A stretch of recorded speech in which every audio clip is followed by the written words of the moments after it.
कमाने वाली बहू की कहानी। माँ, तू हमारे साथ मुंबई चल। बाबा थे तब बात अलग थी, अब तू इधर गांव में अकेली कैसे रहेगी? बेटा, पुनीत बोला।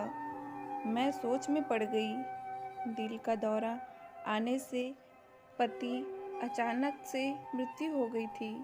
मैंने बहुत कोशिश की खुद को समझाने की। 13वीं के बाद सब मेहमान चले गए। बेटा पुनीत और बहू नैना दोनों इंजीनियर थे।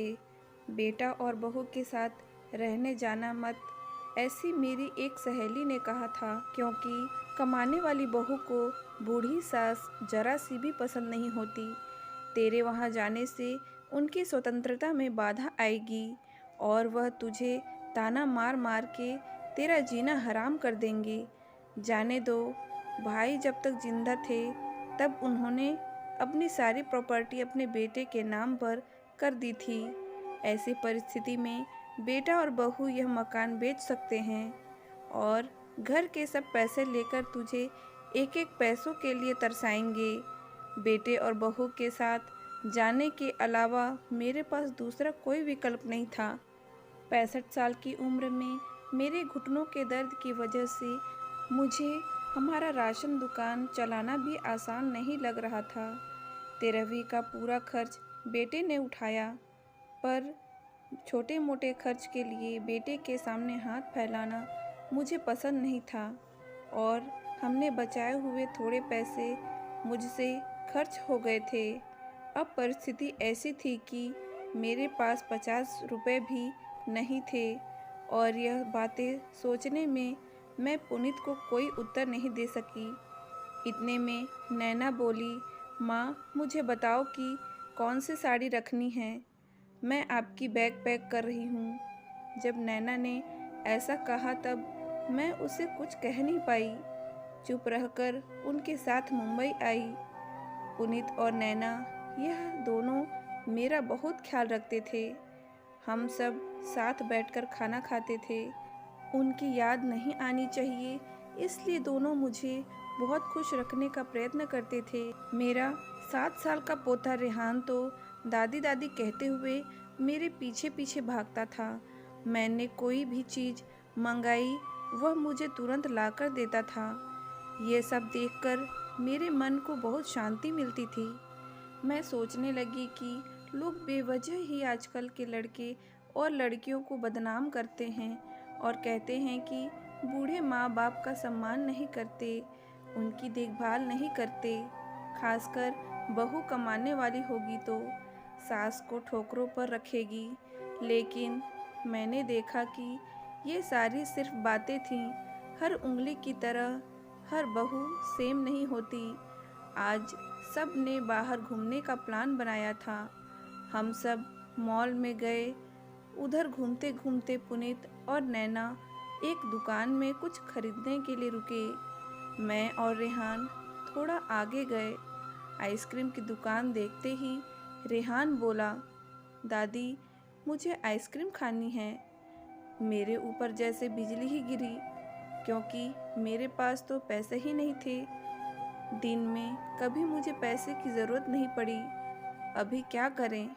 मेरा उदास चेहरा देखकर रेहान वापस बोला, ले दो ना प्लीज़। माफ़ कर बेटा, मेरी पर्स में घर भूल गई। मेरे ऐसे बोलते ही रेहान मेरी तरफ एक अलग नज़रों से देखने लगा। उसको लगा कि आइसक्रीम लेनी नहीं है, इसलिए दादी बहाने बना रही है। पर मैं क्या कर सकती थी? मुझे खुद ही शर्म आ रही थी। मैं कैसे दादी हूँ जो अपने पोते को आइसक्रीम भी नहीं लेके दे सकती। हमने बाहर ही खाना खाया। नैना ने मेरे पसंद की काजू मसाले की सब्जी ऑर्डर की थी, पर मुझे वह पसंद नहीं आ रही थी। घर आने के बाद सब ने थोड़ी देर टीवी देखी। पुनीत सोने गया। रेहान को क्या चाहिए और क्या नहीं वह देखने के लिए नैना उसके रूम में गई। मैं भी मेरे रूम में सोने जा रही थी। तभी मुझे रेहान की आवाज़ सुनाई दी, मम्मी, दादी बहुत कंजूस है। तू ऐसा क्यों बोल रहा है?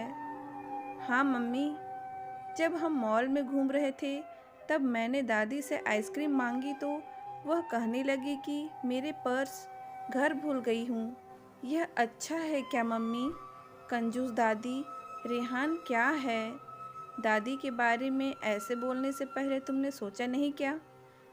तेरी दादी इस वक्त कितनी दुखी है, तू समझ नहीं सकता। दादी को कितना दुख है बेटा। दादी और दादाजी गांव साथ रहते थे।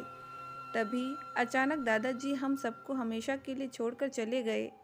जिस व्यक्ति के साथ हम 24 घंटे साथ रहते हैं, साथ उठना बैठना, खाना पीना हम साथ करते हैं, हम सब अपना सुख दुख बांट लेते हैं, वही व्यक्ति जब अचानक हमको छोड़कर चला जाता है तो कितना दुख होता है, तू अभी नहीं समझ सकता।